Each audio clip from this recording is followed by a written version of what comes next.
recording on. Okay, anything you have to say about in who sponsorship, any one of those great things I need to refer to? You know, it's very fine print. That's it. Good morning, everyone. We would like to thank the Tilson Family for sponsoring the annual TALMUD TORAH. It's a zechus for besuros tovos for Am Yisroel. Amen. That'd be nice. You got that? Okay. So what we had.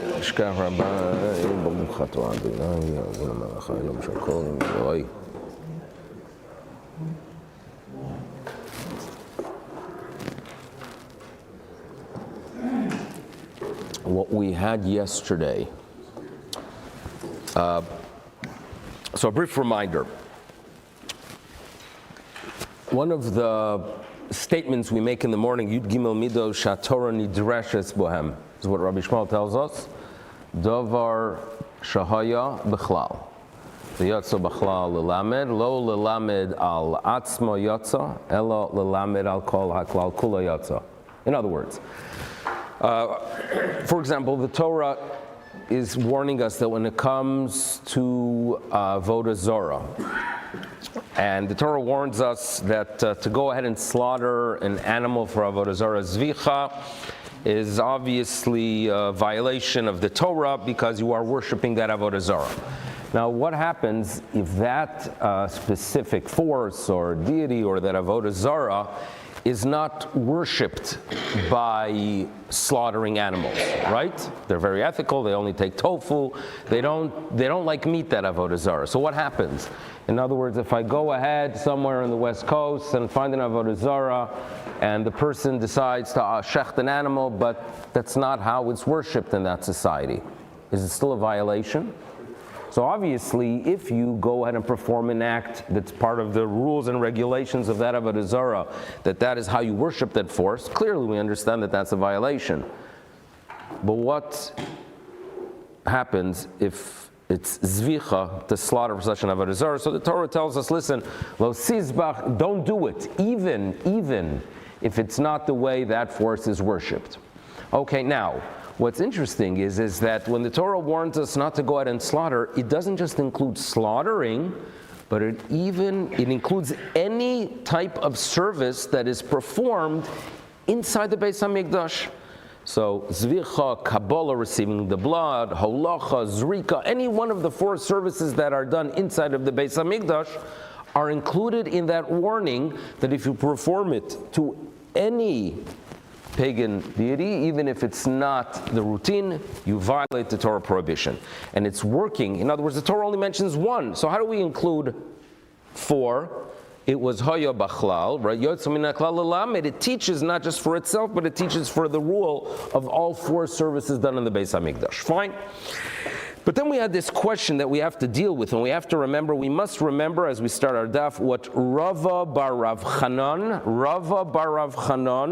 is going to ask Abaye, wait a second. The Torah tells us, Lo sishtachaveh. You should not go ahead and bow to a pagan service. So wait a second. Maybe that is to include, maybe that is that type of statement that is lelamed, to teach on many more things. And maybe what the Torah is teaching us is that if I do anything that's honorable to a pagan force, to an avodah zarah, even if it is not the way that specific avodah zarah is worshipped, and even if it's not done in the Beis HaMikdash, maybe the Torah is warning us such a thing is a violation. So maybe the hishtachava is the issue.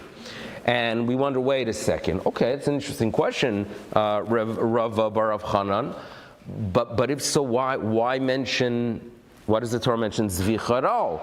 So what we had in the bottom of Samach Amud Beis, and now in the beginning of Samach Aleph, is that perhaps, and that's what we are told, what we are being taught here is mechashvin me'avoda le'avoda. In other words, we find by Kotshim that there's such a thing called machshavas pigul. So in a couple of years, we get to Zvachim, and one of the sugyas we're going to discuss is the fact that you have to be very sure when you perform any of the services in the Beis HaMikdash that your mind has to be operating with an understanding that everything will be done correctly.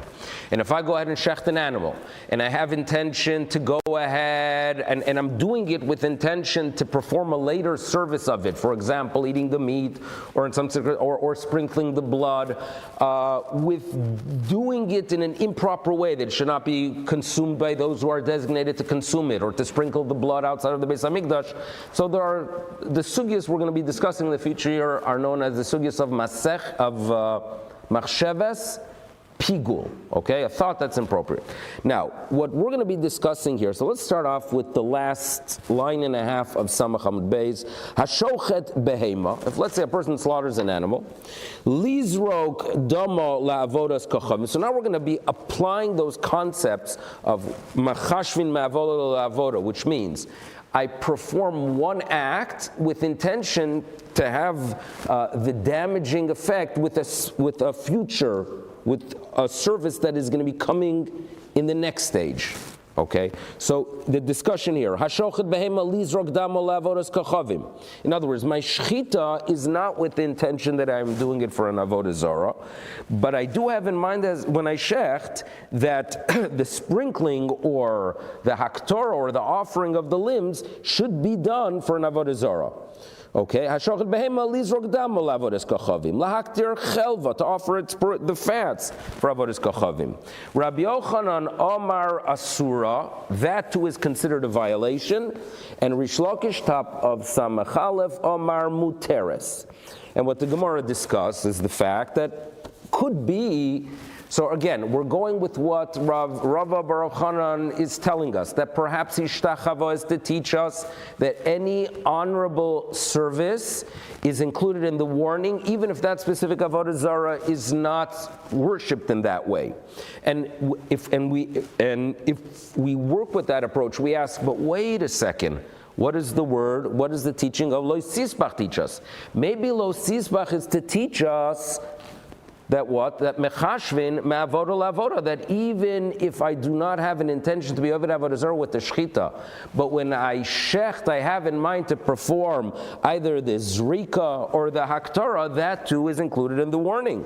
So the Gemara tells us, Hanicha, everything will work out well according to Rabbi Yochanan, because according to Rabbi Yochanan, where by kochim we know that mechashvin me'avoda la'avoda, so you don't need a verse when it comes to avodah zarah to warn us, because if by kochim, if in the Beis Hamikdash, the concept of mechashvin me'avoda la'avoda is effective, so obviously it would apply on the dark side in avodah zarah.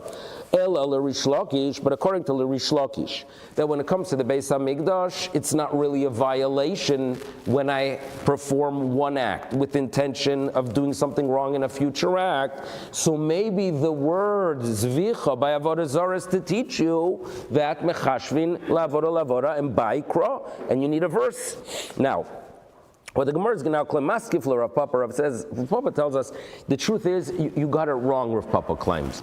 Because Rav Papa is going to tell us, Rav Yochanan lo ba'ikra. You're telling me that for Rav Yochanan, I don't need the verse because I can learn it from kochim, from how the service is done in the Beis Hamikdash.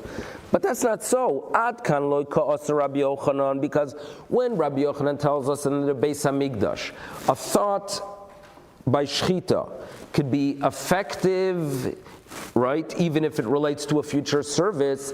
Rabbi Yochanan is only telling us that the animal becomes prohibited. Ela behema. Aval gavra, but he's not talking about the person. Lav, loy barkat lahu, he doesn't get the death penalty. In other words, don't tell me that for Rabbi Yochanan, right, everything is clear because according to Rabbi Yochanan, I can learn it from Kachim. That's not true, because in Kachim it's talking about the animal. By Avodah Zarah, what are we talking about? The person, okay?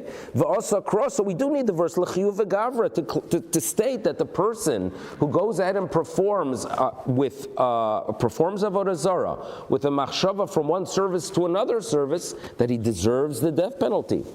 And so too the question could be asked the other way around. Maskif le'ravacha bred ravika. And according to Rish Lakish mi baikra, you told me that, well, for Rish Lakish we might need the verse, but that's actually not so, because at kan l'kashar Rish Lakish, even though by kochim, Rish Lakish holds that a machshava from avoda to avoda is not effective. Rish Lakish only talked about the behema, about the animal.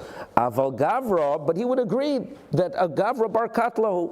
And if you ask, wait a second, how is it possible that Rish Lakish is of the opinion that when it comes to avodah zarah, that if I have one a thought which during shechita for something in the future, that the person deserves the death penalty, but that item that the service took place regarding is permissible. Is that possible? Do we ever find such a thing? That a person doesn't have avodah zarah, the person deserves the death penalty, but the object itself is not prohibited. Do you find that? Well, we do actually. If a person bows to a mountain, what do we learn? Velo Eloheihem, that we are told in Eretz Yisrael that all the pagan nations would bow to mountains, and the Gemara darshans that although, right, if the avodah zarah was placed on a mountain, by bowing to it, you prohibit that item, but velo harim Elohim, that if you go ahead and worship a mountain because it's connected to the ground, they don't have the ability to prohibit it. So if a person bows to a specific mountain, he himself violates the prohibition of avodah zarah and gets the katla, gets the death penalty, but the mountain itself remains permissible. So what do you see? That it is possible that you could have a situation that the person himself gets the death penalty, even the item is mutter. So when Rish Lakish says that when you have one machshava, or you have a machshava during shechita for something in the future, that doesn't mean that the person does not get the death penalty. Perhaps he does. And when he said mutter, he's talking about the item. So therefore, midid dehava mishtacha velahar, har mutar va'avda gets the saif. Gets the saif. Obviously, if it's a goy, it's a saif. So that's what we are told. Here we go. Do you remember Rava bar Rav Chanan? So Rava bar Rav Chanan had a question. His question was, well, perhaps when the Torah tells us lo sishtachaveh, it is to teach us that any honorable act performed to an avodah zarah, any honorable act, even if that specific avodah zarah is not worshipped that way, that's considered a violation. That's what Rava bar Rav Chanan believed or claimed. So it says, Ravacha medifti leravina, wait a second. Lemaide ka'amar, based on what this Rava bar Rav Chanan tells us, Lemaide ka'amar Rava bar Rav Chanan to Abaye. And what did he say to him? The Gemara is going to remind us, Ema yotze ishtachava, maybe ishtachava is lelamed ala klal kulo, that maybe ishtachava is to teach us regarding all service. Well, there's a problem.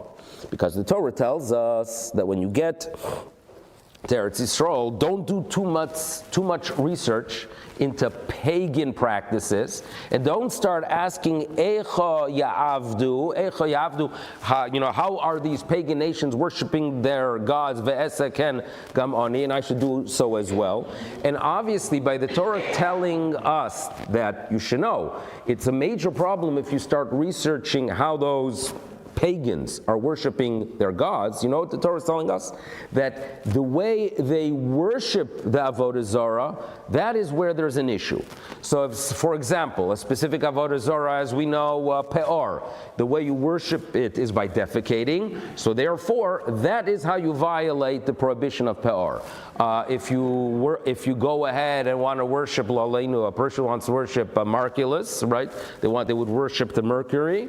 So the way it was done is what? By throwing stones. So obviously the Torah is telling us that the way you violate the prohibition is performing specifically the acts that were designated by that cult, right? By those of the avodah zarah. Now, if you claim, like Rava bar Rav Chanan, that any act is included, why does the Torah have to tell us that? Because if the Torah is telling us, according to him, that ishtachava, anything you perform, anything you do is avodah zarah, because ishtachava yotza min haklal lelamed ala klal kulo yotza. So why does the Torah have to warn us specifically that be sure not to perform an act the way they worship their avodah zarah? L'meutamai. Okay, well, v'chiteiman, if you're going to claim that it's here to exclude hapoer atzmo lezavchim. That imagine you have a more normal mainstream avodah zarah, that they slaughter animals to worship that force, and you go ahead and say, you know what, I'm going to worship it, and I'm going to take the practice from peor and defecate in front of it. And maybe the Torah is telling us that that's not considered a violation, because defecating is a very odd way of honoring a deity. So therefore, the Torah is telling us that's not included because it has to be hashtachavo, which is honorable. But mishtachavo nafka, ma'ishtachavo derech kibud, afkol derech kibud. In other words, if you look at ishtachavo itself, ishtachavo teaches us that. In other words, you can't tell me that ishtachavo is yotzam and aklal lilamed, it's coming to go ahead and teach, and therefore it's coming to tell you that any form of service. Well, ishtachavo on its own teaches you that. In other words, without thinking like Rava bar of Chanan. So Torah tells us, you know what it could be? Ela lemeute hap atzmo lemarkulis. In other words, imagine you have an avodah zarah that the way it's worshipped is not in an honorable way. Like we mentioned, Markulis was worshipped by throwing stones. So one would claim, wait a second, since that cult, since those of the avodah zarah worship it in a way that's not honorable, so any way that's not honorable is included. So therefore, perhaps what the Torah is telling us that salkadai tachmina, I would have thought, hoil va'avodah bizayon, since the nature of that avodah zarah is worshipped in a shameful way, afkol bizayon, so perhaps any bizayon. In other words, if Markulis is worshipped, right, by throwing stones, so anything that's a degrading act will be included. Therefore, kamash malon, therefore it's needed. Okay, here we go. Ella. Now comes the following question. Had Omer Rabbi Lozer. Rabbi Lozer tells us, minayin, how do we know? Lezoveach behemo lemarkulis. So again, markulis. If you in Spanish, Wednesday, right, is a merculus, right, mercury. So obviously it has its roots, right? It has its roots in these pagan culture, and even Wednesday itself. Well, Wednesday seems like some Nordic word that became part of the way we identify days. But let's go back to Markulis. Hazoveach behemela Markulis. So Markulis, generally, the rules and regulations were that if you want to go ahead and worship it, you throw stones. A person decides, no, I'm going to be better than them, I'm going to go ahead and offer an animal. So we are told, says Rabbi Lozer, how do you know that he's chayev? How do you know he's chayiv? Shenemar v'lo yizbechu od zivcheiam l'seirim. The Torah warns us, among the many warnings of avodah zarah, that it seems to be that the way they would worship the devil are related to goats, and that's found in other cultures as well. And the Torah warns us that you should never, keep yourself away from many practices, among them drinking blood, because by doing so you might one day be offering zivcheiam l'seirim. Okay, so but listen carefully to the language. Velo yizbechu. The Torah warns us, don't go ahead and do a zvicha, a shchita, a slaughtering. And what Rabbi Lozer tells us is the following. Im eino inyan lekedarka. In other words, obviously, I don't need a pasuk to tell me that if you have an avodah zarah that is, the norm is to shecht animals to it. I don't need a pasuk to tell me that that's prohibited, because that's the norm. Dechsiv, because, and how do I know that I don't need a verse that if it is the norm, that the Torah warns us not to do it? Because dechsiv, eicho ya'avdu, because the Torah tells us that if you go ahead and research the way they do it, and then you perform it, obviously it's a violation. So what is the lo yizbechu to teach you? Teneu inyan l'shaloi kedarko. The Torah is warning you that even if it's not the norm, meaning, even if that's not the way they worship, still now. But the problem is, Rabbi Lozer, if you're telling me that word v'lo yizbechu is to teach us that even if it's not the norm, it's included in avodah zarah. But according to Rava bar Chanan, l'shelo kedarko mishtachavo nafka. Again, Rava bar Chanan claims that the word ishtachavo teaches us that even if it's not the norm, it's included. So, how do we understand this need of Rabbi Lozer if Rava bar Chanan is correct?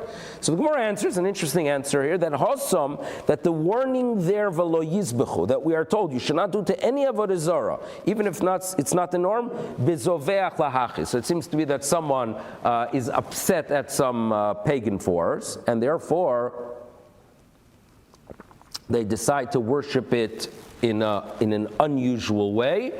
or by slaughtering it, even that is unusual for that avodah zarah, comes Rav Elazar and he tells us, don't do it. I knew someone in Toronto that as a child after the war, he was hid in France in some monastery, and he was able to observe how they interacted with whatever little idols they basically had. And he mentioned that one time it wasn't raining for a couple of weeks, and they got upset at one of the statues, and they turned her around to face the wall as a punishment for not bringing rain. So it seems to be that there is such a thing as getting angry with your avodah zarah, and you're fuming at it. You want to break it because you don't want to, mess up things for the future. But they would punish it. So maybe this is what we are talking about. Bezoveach lahachis. That there was some form of anger towards this avodah zarah, and that's why the Torah is telling us that even though your agenda is to show that you are angry, but nevertheless, when it comes to zvicha, it's a chashuv, a significant avodah, and it is included. Okay, here comes a story. So now we can start something that's a little bit linear. So here we go. So here's the story. Rav Hamnuna. Okay, so we're going to be dealing with a questionnaire that has something like 5 or 6 answers. An interesting question where there's going to appear to be a contradiction between our Mishnah and a Mishnah later on in a couple daf. And the main issue, a little bit of a preview here, is the following. We all understand your avodah zarah, terrible thing, terrible punishment. What if a person makes a statement, I'm planning to be avodah zarah? Just making a statement. Is that a violation or not? Just making a statement. And we're going to analyze one Mishnah which would seem to indicate, well, if you just make a statement, no big deal. But the Mishnah later on, Samach Zayin, Samach Ches, seems to indicate that even a statement is already a violation. So how are we going to deal with it? So it's a contradiction. So we're going to have Rav Amnuna, Rav Yosef, Abaye, Ravina, Rav Ashi, Rava, all the great Amoraim addressing the issues. But it starts off with an interesting story that Rav Amnuna, Irkisu Leituri. So Nebuch, his oxen went wild and they were lost. So what does the great Rav Amnuna do? He goes looking for his oxen. So Pogabe Rava, so as he's making his rounds, who does he meet? He meets Rava. So Rabbi asks him a question. Rabbi asks Rav Amnuna, Masnis na dode. Let's analyze these two Mishnayos, and there seems to be a contradiction. Maybe the Gemara is telling us that, when you lose something, your mind is occupied. It seems to be that these great people, even when their mind was occupied looking for their keys before they had a little Apple tag, right? They were still able to be involved in Limud Torah. Tanan, here we go. Ready for the contradiction? Our Mishnah says, Ha'oved avodas kochavim. Okay? What's the violation? Oved. Oved in. If you actually worship the avodah zarah. Omer, if he says I'm planning to, not lo. So our Mishnah seems to say in Amira, just a statement, not an issue. But look at the Mishnah later on. Now look at the later Mishnah. Ha-omer, if a person says, Evod, I'm planning to worship an avodah zarah. Elech ve'evod, I'm planning to go and do it. Neilech ve'navod, or if I go with a group. And all that is included in the violation, just the statement. Statement, yes, a problem, not a problem. So Ramuna says, Omar le, listen, the way I understand our Mishnah, that there's no violation with just a statement, Be'omer einoi eini mikablo olai ela ba'avoda. In other words, when is it that a statement is not an issue, or the statement is not the violation? Obviously it's a vizarai, obviously it's prohibited, but when is it that a statement on its own is not one that is worthy of a death penalty? When I clarify that I'm not planning to complete that service until I actually do it, okay? That's how Rav Amnuna understands it. Rav Yosef Omar, come on. Rav Yosef claims, Tanoi shoklas ma'alma. In other words, it's machlokes tanoim. I'm going to go through the Mishnayos and prove to you that there are two schools. Okay, Tanoi de Tanya. Where's the machlokes tanoim? Haomer bo vavduni. So we're talking about a person who gets up and says, "Come worship me." Come worship me. I mean, throughout history, people have been worshipped. Humans have been worshipped. So if a person gets up and says, "Come worship me," Ramer Mechayev. Okay, that's it. You basically declared an avodah zarah. You made a statement. Chayev. Seems to be Rav Meir is of the opinion that the statement itself creates an issue. Rav Yudah says potter. Okay, now, if people actually worship this individual, kula alma loy pligi, there's no dispute. pesel. And the way we learned, what we read yesterday, lo yisaseh lecho, don't make yourself into an idol, right? Don't make a human being into a god. It's something that we have to be very careful within our culture, where we, Baruch Hashem, are taught to respect great rabbinic leaders, but we have to always be careful not to cross that line to go ahead and worship a human being, because the Torah tells us, lo yisaseh lecho, don't make a human into a pesel. So again, Rabbi and Rav Yehuda don't disagree. When it comes to actually worshiping a human being, we have a major problem. But it seems to be that if I just said bo'u ve'avduni, Rav Meir holds amira mechayev. Rav Yehuda says potter. So therefore, Rav Yosef is claiming that the contradiction between the two Mishnayos, where one seems to indicate an amira is not yet in avodah zarah, and the second one, which seems to indicate an amira is avodah zarah, it's a machlokes tanoim. Okay. Now, kipligi. So where's the dispute? B'dibura ba'alma, just with speech. Rav Meir sova dibura milsohi. Rav Meir holds, yeah, speech is an issue. And Rav Yehuda sovar dibura lav milsohi. So Rav Yosef tells us this is how we solve the problem. We have the Rav Amnuna approach, we have Rav Yosef approach, but who's going to go ahead and challenge Rav Yosef's opinion? Rav Yosef himself. And he's going to say, no. Hadar Omar Rav Yosef lav milsohi de Omri. What I said is just simply not a fact. Why? De'afilu le Rav Yehuda, I have no doubt that even Rav Yehuda agrees that in general, dibura nami chiyuv mechayev, that Rav Yehuda is of the opinion that even with speech only, a person is chayev. The Tani Rav Yehuda oimer la'oilom eino chayev, because when it comes to a mesis, when it comes to someone that is encouraging others and inspiring others to worship some kind of a pagan force, avodah zorah, achiyomar evod elech ve'evod nelech v'navod. In other words, Rav Yehuda is in agreement that speech could be a complete violation. Okay? So therefore my answer is no good. Now, and if you ask, wait a second, so what is their dispute? Rabbi and Rav Yehuda do disagree about a person getting up and saying, worship me. And Rav Yehuda seems to say that it is not yet a violation. Well, there it's unique because it's a person. When someone is inspiring others not to worship some kind of distant deity or force or avodah zarah, but rather when a person is trying to inspire others to worship himself.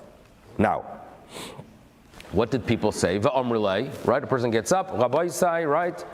I'm a higher entity, please worship me. And everyone says, yeah. How do you understand the in? V'amrilei in. And there is a dispute kamiflige. Mar sovar, opinion number one is mesis la'atzma, shmili. That they tune in the ka'amrilei kushto. In other words, it's a yes. And that's the problem, that as soon as they say yes, it's a commitment and it's an avodah zarah, because everyone agrees that speech is an issue. But why would someone say that? Perhaps not. Umar Sovar, on the other hand, Rav Yehuda holds, Mesis la'atzma lo shmi'aleh. People don't tune in. When a person gets up and says, worship me, what do they say? Yeah, sure. Go get five in, go fly a kite. Who are you? Because Meimar Amri, what people say, human nature is, Maishna ihu minan. In what way is he different than me? He's a human, I'm a human, right? Why should I worship him? Maishna ihu, Amud Beis, minan didon. So why did they say yes? Ve'in de ka'amri, the answer is, achuchi alei. And they say, yeah, sure. Yeah, we're going to worship you. Right? That's what they're basically saying. So therefore, Rav Yehuda holds, in other words, Rav Yehuda in general holds that when it comes to speech, a statement that I'm going to worship avodah zarah, it is included. There, regarding a person, is different because they're thinking to themselves, he's a nut. You worship a human, I'm a human as well. In the ka'amri achuchi alei, they're laughing at him. So how do we deal with our Mishnah? Bottom line is, Rav Yosef just got rid of his own answer. We still have a contradiction. We had Rav Amnuna's approach. What about Rav Yosef? Umasnisin, there's a difference. So here we go. Kan biyochid hanises, kan berabim hanisosim. So the chiluk, the difference that's going to be presented now, is the difference between individuals being approached and multitudes. What's the difference? So we say the following.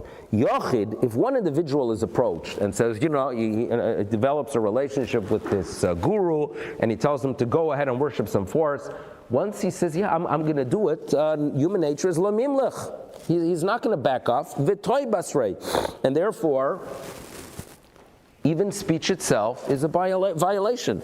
But Rabbi, when it's a group, we assume that among them, one of them is going to start questioning it, and therefore Rabbi, even with a statement of a commitment, it's not yet an avodah zarah, mimleche, because they're going to start asking one another, wait a second, well, what does this guy want? Is he normal, right? Does anyone know if he knows what he's talking about? So therefore, odds are, mimlechi, they're going to rethink it, the loto basrei, and therefore, that's where Rav Yosef, that's how we have an answer to deal with the contradiction between the two Mishnayos. Now, Rav Yosef has proof for it. I'm Rav Yosef, mino aminalo, I can prove it. Dechsiv. Look at the language of the Torah. It's all in the singular. Lo yisava lo v'lo yisishma elov. Ha'ava v'shama chayev. In other words, it's in the singular. That by just listening, yeah, but it's in the singular. If it's a group, the whole system is different. So if Rav Yosef says someone who's going to question him, obviously it's Abaye, Eisvei Abaye. Mishani, is there really a difference? Benises de Rabim, Lenises de Yochid, is there really a difference between a group that gets inspired by someone else or the individual? Vatanya, look at this, look at the Brisa. Ki yesisecha achicha, benimecha, echad Yochid anises, ve'echad Rabim anisosim. The Brisa says there's no difference. So, the Brisa tells us there's no difference between the individual and the masses. Now, there are differences between a Yochid who's Ovid Avodah Zarah and a group which we call the Irani Dacha. There are differences, and that's going to be spelled out now. But when it comes to a commitment, he does not agree with Rav Yosef's outlook that the difference, that speech is an issue only towards an individual, but towards the masses. There's no such source for it, argues Abaye. Now, the difference between Yochid and Rabim is, V'hoitzi akosuv Yochid mechlal Rabim, yeah, there are rules that relate specifically to the individual. The Rabbi Mechlal Yochanan, there are laws that relate specifically to the masses and not to the individual. And what are they? Yochid Mechlal Rabim lahachmir al gufo. He gets a more severe punishment, right? He gets the skila. And v'lahakal al mamona, because when the individual is avodah zarah, yes, you kill him, but nevertheless, when it comes to the property, it's not destroyed. But on the other hand, the irani dachas, it gets a less severe punishment of saif. But what happens to all the property in the irani dachas? The city is destroyed. Rabbi Mechlal Yochid lahakal al gufam. Yeah, the punishment is not as severe, but lahachmer al mamonam. So comes out, says Abaye. Look at this brisa. Baha milsa. It is only regarding that which is spelled out, the shani, that there is a difference. Aval bechol mili. When it comes to everything else, ki adodeninu. They are the same. So Rav Yosef, your answer to deal with these Mishnayos simply doesn't work. Ela Omar Abaye. Abaye's turn to tell us how to deal with the contradiction. Kan benises mepi atzmo, kan benises mepi acherim. So Abaye is going to offer that the difference is between someone that is inspired by himself or by others. He explains, mepi atzma, if a person, people have often within their head back and forth. Therefore, mepi atzma, if he himself is inspired, says, you know what, I'm going to go ahead and worship. I hear that it works. I saw online that people, their life was changed by traveling to the Far East. I'm going to go ahead and go to Thailand and be inspired. Mepi atzma, mimlach, he changes mind. People have back and forth. Mepi acherim, human nature is such that if others are the ones that say, no, make your way there, the speech itself locks it in. Gorir basrayu. So here's Abaye's suggestion. The difference is not like Rav Amnuna, not like Rav Yosef, but rather it depends on what was the impetus, what started the process. If it comes from a person himself, speech is nothing, you change your mind. When it's from others, unfortunately, it locks it in. Amar Abaye mino amino, I can prove it tachsiv. Lo sa'ove lo, velo sishma elov. Okay, ha'ava v'shama, to another person, chayiv. The language is quite simple in the Torah. Torah warns us, don't tune into that person and don't hear his words. His words already are a violation. When are the words a violation? If it comes from someone else. That's Abaye's approach. Next, who else is going to deal with the contradiction between these two Mishnayos? Next authority is obviously Rava. Rava Amar na. Aidi va'aidi ben nisas mepi acherim. Both cases, right? Our Mishnah that seems to indicate that you actually have to worship. The Mishnah later on, which seems to say that speech itself is already a violation, are both dealing when others, right, put you on that track. So what's the difference? Why is it in one case speech already? So the idea is like this. It seems to be that when someone would be encouraged by someone else to be able to have avodah zarah, sometimes you just get a general statement, yeah, let's go worship, that force. And sometimes you get specifics. Let me tell you about that amazing avodah zarah, right? It'll take us a couple weeks to get there, but there's a very unique way, the way it's served, and the blessings you receive. In other words, when you get the details, you know what happens when you start getting the details? You're locked in. So here we go. This is what Rabbi says.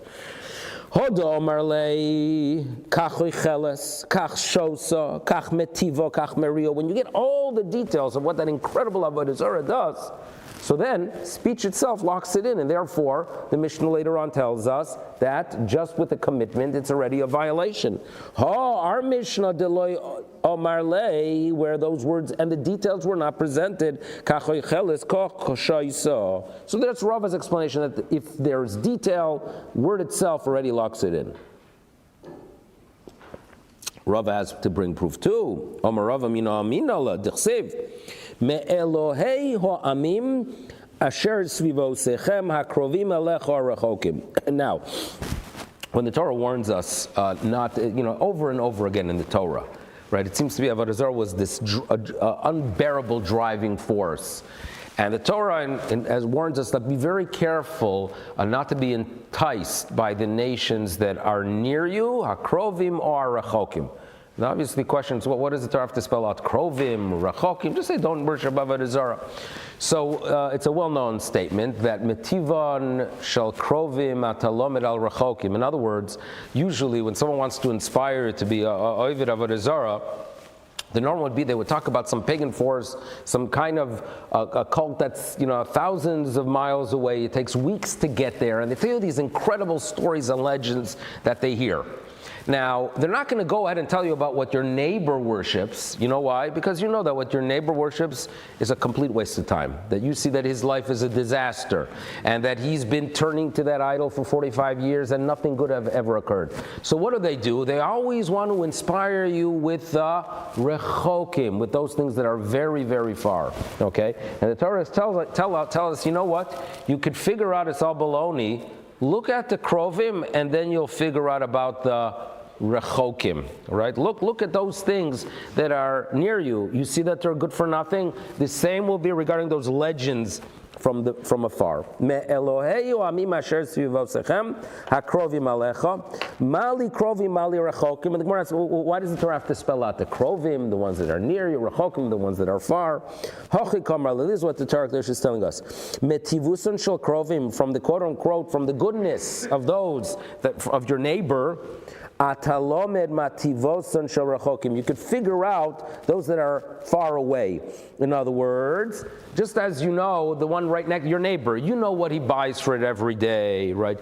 You know how much he relies on it. You know every detail regarding what your neighbor does, and you know that it's worth, completely nothing. So too the rechokim. So what do you see from it? That the violation of avodah zarah that's being spoken here about, it's with details. You know all the details of what your neighbor does, okay? My love, the omarle, obviously, kach oicheles. In other words, you know about your neighbor, you know what he's buying for his avodah zarah, kach shaisa, kach metivo, so it does good, kach meria. Shma mino, so for Rava, that is proof that the avodah zarah that's being discussed, where we are told that speech itself is an issue, what are we talking about? Where you know the details. Okay. Who's next? Ravashi Omar. Ravashi says the following, that if it's a person who's a newcomer to avodah zarah and he says, I'm going to start worshiping avodah zarah, speech is nothing. But if he already has a record, if he's done it already in the past, so when he says, I'm going to do so, he's nebach an addict. So therefore, Ravashi Omar, Seifa B'Yisrael Mumar, he's done it. Once he's done it and he says, I'm planning to do it, odds are he's going to do it, and even the speech is a violation. The last answer, Ravina Omar, Loizu Avzuktoni. Ravina says, listen, it's the structure sometimes that Mishnayos start off with giving us general information if you do it, and then Mishnah 2 says, and by the way, not just if you actually perform avodah zarah, but even if you only commit by speech, that too is a violation. So Ravina gives us the most basic upshot, so therefore, bottom line is we have Rav Amnuna, Rav Yosef, Abaye, Rava, Ravashi, and Ravina all dealing with this question. Okay, now, Next discussion, which was going to tie in a little bit, believe it or not, into Purim. Okay, Itmar. A person, has to go ahead, worship of an avodah zarah, not because he believes in it, but rather, he has a love towards someone and he goes ahead and acts as if he is worshiping, right?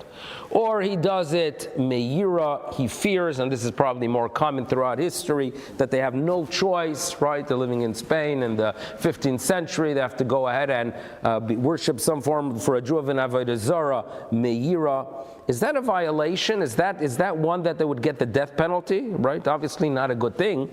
Abaye Omar Chayiv, he says that's full of avodah zarah. Ahava Yira, even though you're not really committing yourself and you don't really believe in it, it's a violation. Rav Omar Potter.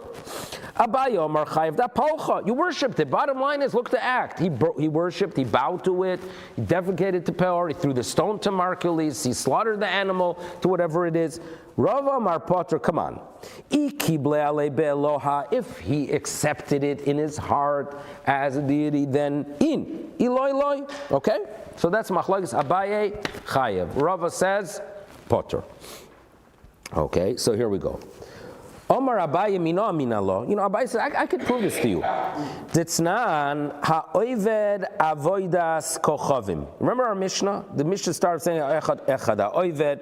Now, the language of the Mishnah started off with ha'oived avoidas kochavim, oved, and then it gave details. And when we already dealt earlier with the question, what is ha'oved? What is ha'oved if the details are given later? So Abaye wants to suggest that perhaps, my love, you know what it's teaching us? Echad ha'oved, that first we introduce a case of someone that worships the force, me'ahava, due to some external love, or me'ira. So therefore, that's how he analyzes the extra word of our Mishnah, ha'oved avodas kachavim. And then it says, echad ha'oved, why give the, in other words, the ha'oved that stands on its own, according to Abaye, is to teach you that even if it's me'ahava, me'ira, that too is included in the complete violation. What would Rava say? V'Rava Amar Lachalo, Kid the Mitarz Rav Yirmiya. Rav Yirmiya already answered that what Ha'oved is telling us is that you should know, regarding that it's done in how it's done. Echad Oved, in other words, if it's darka bekach, in other words, if they have some odd practice that's how you worship it. So if you perform that odd practice, even if it's not shchita, even if it's not kabbalas dam, even if it's not halach, even if it's not tzrika, even if it's something that's very foreign, if that's how they worship it, you violate avodah zarah. That's how Rav Yirmiya saw the word a daf ago regarding Oved, and that's why Rava says your proof Abaye is not really solid proof that ahava and yira is included, because that word ha'oved is specifically relating to teach you the idea that if that cult worships in a specific way, you violate avodah zarah by doing so. Now Abaye is not over yet. Amar Abaye mina lo detanya.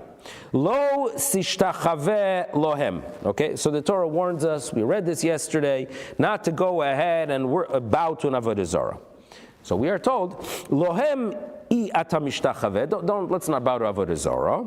Aval ata mishtachave lo odom kemoscha. In other words, if you live in a society where you bow to people, right? You bow to people. I mean, we give shalom aleichem, we shake a hand. Recently, more we give the fist, or whatever it is. Every culture has their way of interacting with the foreign human. If you lived somewhere where bowing to people was the norm to show honor, it's not obviously a violation of avodah zarah. However, do some research before you bow to a person, because you might think that this green light to bow to a person applies even to someone that is worshipped like Haman. Talmud loymar velosa of them. So when we were little children, we were taught that the reason Mordechai would not bow to Haman was that he had a cross, which creates some difficulty, that he had a cross of a Jewish boy that was going to be born a few hundred years later. But the Medrash does say that Haman did have an avodah zarah on him. That's the Medrash. The Gemara seems to indicate, on the other hand, that it wasn't that he had a necklace with this big bling, with this big avodah zarah, but rather he himself was worshipped. That's what the Gemara here on Megillah seems to indicate. But what we are told here, you're not mishtachave, you're not supposed to mishtachave to a person that's nevod kahamon. And on the most basic reading, you know what we're being told here? That you should know that the Jews, violated avodah zarah by bowing to Haman. Now, was bowing to Haman something that they really believed in? No, it was clearly meira.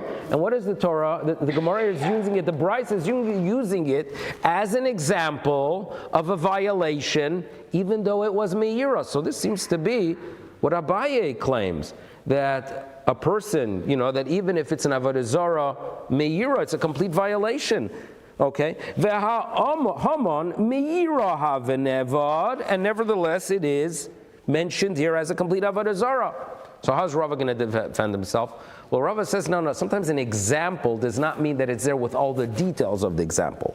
All the Bryce is telling us that, listen, if it's a person that's worshipped, don't bow down kehaman. Meaning, if you want to know an example of someone that was basically worshipped in a specific society, Haman would be an example. But that's not to mean that the Jews who bowed to him violated it, because obviously that was meira. Virava kehaman. Yeah, the example is Haman as a person, velo kehaman, but it's not a complete example. Yeah,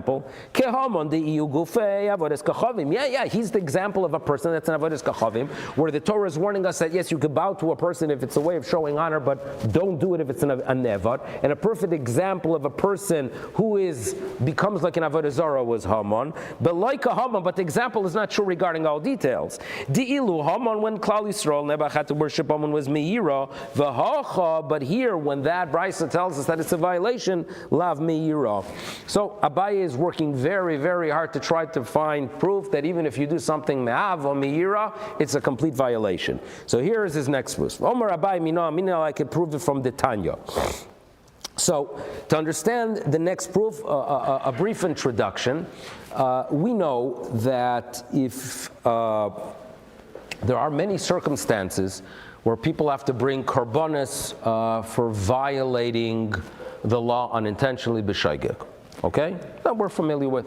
Now, there are differences if it is an individual, if it is a kohen gadol, if it's a melech, if it's a kohen mashiach. There are a lot of details that relate, but what you have to keep in mind is the following.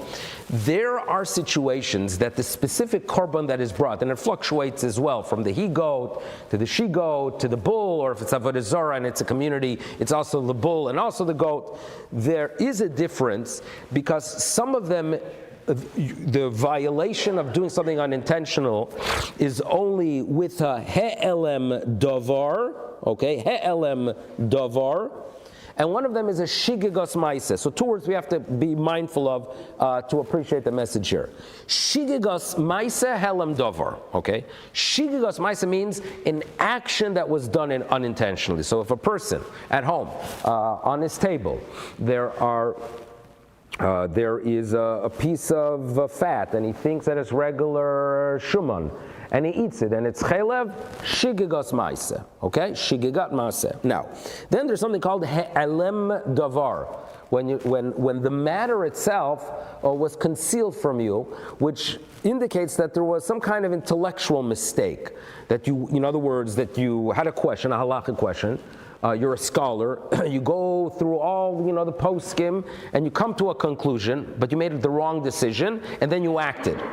So in such a situation where you did all the research in the world, and you're a great Talmid Chacham, and you made a mistake intellectually, and then you act, there you have a he'elem davar with a shigigos maise, okay? Now, for the communal korbanos that are brought, if the Sanhedrin make a mistake, obviously there you have to have first the he'elem davar and shigigos maise. Now, what about a Kohen Gadol, a Kohen Mashiach? We call it Kohen Mashiach because we're dealing here with the Kohen on a higher level status during the First Temple period when he became a Kohen Gadol, when he was anointed with the oil that was concealed later. So that's the word. Kohen Mashiach is basically a Kohen Gadol. So here we go. The Tanya. Kohen Mashiach be'avodas kachavim. Okay, so you over avodas kachavim, which the korbanos are more severe, right?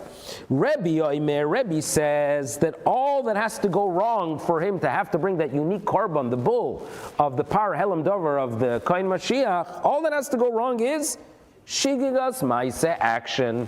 Chachamim say no, that's not enough. You need also a helam dover. Okay? That's their disagreement.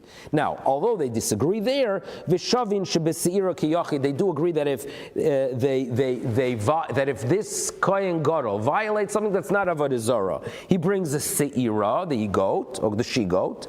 Vishavin, and so too they agree she'ein mevi asham toli, that asham toli is not brought. Okay.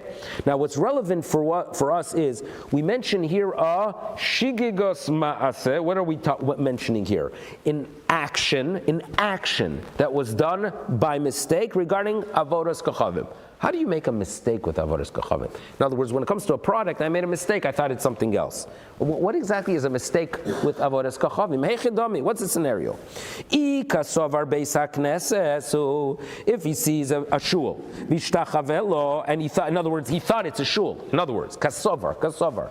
He goes ahead. He walks by this magnificent structure, and he said, "Wow, this is such a beautiful shul." He starts worshiping. Next thing he knows is that the whole house is mamash avodah zarah. You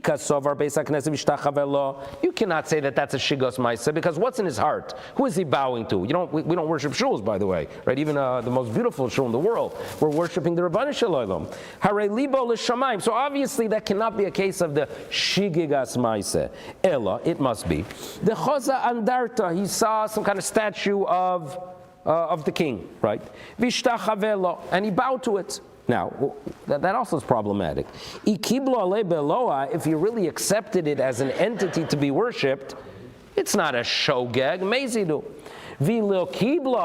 And if you did not accept this entity, it's gornish laklumi. So therefore, Abaye argues that the only scenario could be possible, elalav, here we go, it must be avo and yira, it avo me'ira. In other words, he made the mistake, right? He was over avodas kochavim from a love or of a fear of man, and he thought, so what would be the mistake? He thought that it's permissible, and therefore that would be a scenario that it is a shogeg.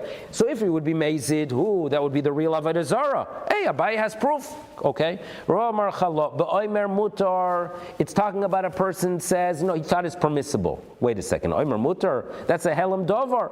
So the answer is that the Gemara is going to answer that something that is in tomorrow's daf, that Rav is going to tell us that there's a difference between Oimer mutar legamre and a person who thought that some things are permissible and some things are prohibited. But that will leave for daf samach beis. Thank you for joining us. Everyone have a wonderful day, and we should call to